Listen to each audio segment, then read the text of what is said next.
I'm Haley B. Miller, and this is Ohio Politics Explained, a podcast where you give us 15 minutes and we give you all the news you need to sound smart and impress your friends.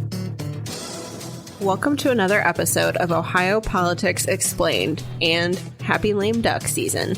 Today, we'll discuss the jockeying over J.D. Vance's Senate seat and what's in store for the final weeks of the Ohio legislative session. With me to break it all down is Erin Glenn. Happy to be here. So let's start with the Senate appointment. As y'all know, Governor Mike DeWine will pick someone to replace Vance until 2026, and the winner of that year's election will serve through 2028, which is when Vance's term ends. There are rumors upon rumors about who DeWine might choose. We do know one person who's out. Former presidential candidate Vivek Ramaswamy. The Ohio native will instead help Elon Musk lead a new department of government efficiency under Trump. And yes, the acronym for that is DOGE. What are some of the other names we're hearing for the Senate seat? We've heard about State Senator Matt Dolan, Secretary of State Frank LaRose, the former chair of the Ohio Republican Party, Jane Timken, and Congressman Mike Carey. We know that Attorney General Dave Yost is out because he said that he would not accept an appointment. Yeah, and I think Lieutenant Governor John Husted is also pretty unlikely, even though we've heard his name out there as well. But he's already actively running for governor, and I get the sense that that is the job he really wants more than anything. I think same with Yost. Right. So now we have these other folks kind of lined up. Several of them have expressed interest and had conversations with DeWine, but he's keeping his cards pretty close to his chest in terms of what he's thinking. Right. I mean, we have to know probably some point in the next 2 months because they take office in early January, right? Yeah, the new Congress typically swears in January 3rd, and it also depends on when Vance decides to officially resign his Senate seat. His team has not gotten back to me about when that might happen, but he needs to do that for there to be like an actual vacancy, and I assume he and DeWine are chatting about timeline and things like that, but we don't really know when exactly this is going to happen. And DeWine, I think, as we all know, is a very deliberative person, and a Senate appointment is a big deal to him as someone who served in the Senate himself. We'll just have to wait in a state of cat-like readiness. Yeah, it'll be interesting to say the least. And, you know, I think Vance is probably going to have some sway over this. Senator-elect Bernie Moreno has said that, you know, he has ideas about who he would like to serve with, and whoever it is between that person and Moreno, we're going to have two brand new senators representing Ohio. I mean, Moreno just got elected, and I think he'll technically be the senior senator of the state. So interesting times.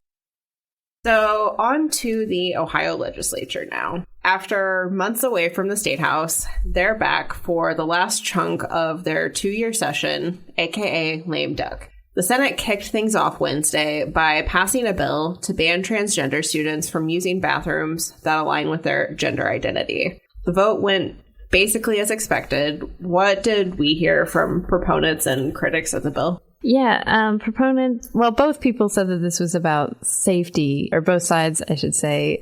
Republicans said that this would keep people safe, and Democrats said that this will make transgender students more ostracized and less safe in their communities. Yeah, and, you know, we've seen heated debates over transgender rights in the Ohio State House before. The legislature overrode Governor DeWine's veto earlier this year to enact a ban on gender-affirming care for minors and a ban on transgender women and girls playing in female sports teams. That is in effect for now, despite a lawsuit to try to get that off the books. But it sounds like DeWine is maybe going to sign the bathroom bill. We don't know for sure, but earlier this year he said he would likely sign it in its current form. And, you know, I think he seems to support this more than he did the ban on gender affirming care. Right. And we'll see if, like the gender affirming care ban, the ACLU decides to file a lawsuit in response to this. Yeah, they said yesterday that they are,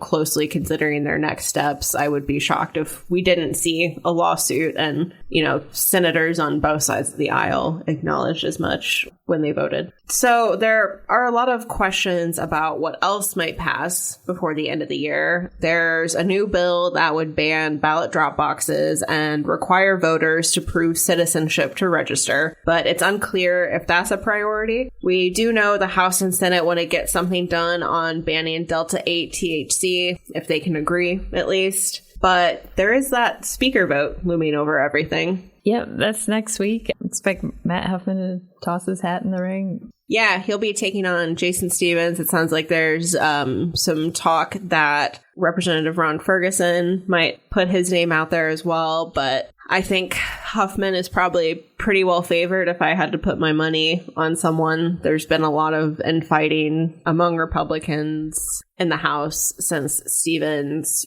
took over the job, and of course he was able to get that position in part with the help of Democrats. So I think this could kind of dictate certainly how next session is going to go, but even how the last few weeks of this remaining session might look like. Yeah, it'll be interesting to see the priorities of the speaker. One thing I'm keeping an eye on is the two bills that would require school districts to allow for release time religious instruction, like students to leave their schools during the day and get Bible study or any kind of religious instruction. So that's of interest, especially to Central Ohio, where LifeWise is in a lot of school districts. So it'll be interesting to see how this plays out. Yeah, that's been a really hot topic. And I think it seems like the Republican majority generally supports what LifeWise is doing, right? Right. Yeah, the fact that both bills are in legislative committees right now suggests that it's a priority. Another education-related bill that I'm curious about is Senate Bill 83. That's the big higher ed overhaul that the House and Senate just really have not been able to agree on. It's been over in the House for some time now, and Senator Jerry Serino has been trying to work with them to get something passed. Senate President Matt Huffman said this week that is still a really high priority for Senate Republicans, but he doesn't feel like there's much more they can do at this point. Is there anything else that you're going to be watching for? I feel like either nothing is going to happen or everything's going to happen. Yeah, I don't know how much movement to expect on this, but I am interested in Senator Bill DeMora's food safety bill, which he introduced in response to the Ohio Supreme Court case about boneless chicken wings. Oh, so would the bill say It would mean that a civil lawsuit over food that is harmful to health would get a jury trial and create a reasonable expectation test. So not only about boneless chicken wings, but definitely the inspiration behind it.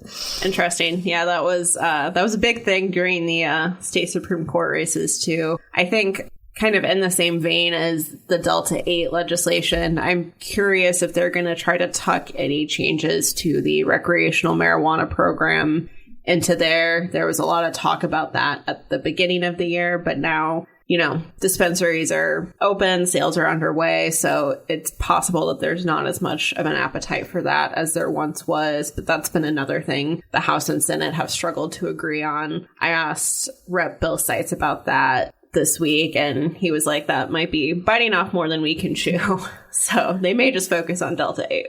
And one more thing before you go. A certain former House Speaker is hoping to use Trump's win to his advantage. An attorney for Larry Householder said they plan to ask Trump for a pardon when he gets to the White House. As you all know, Householder is serving a 20-year prison sentence for racketeering and the House Bill 6 scandal. Ohio Politics Explained is brought to you by the USA Today Network Ohio Bureau. You can check us out on X, formerly known as Twitter, @Ohio Explained.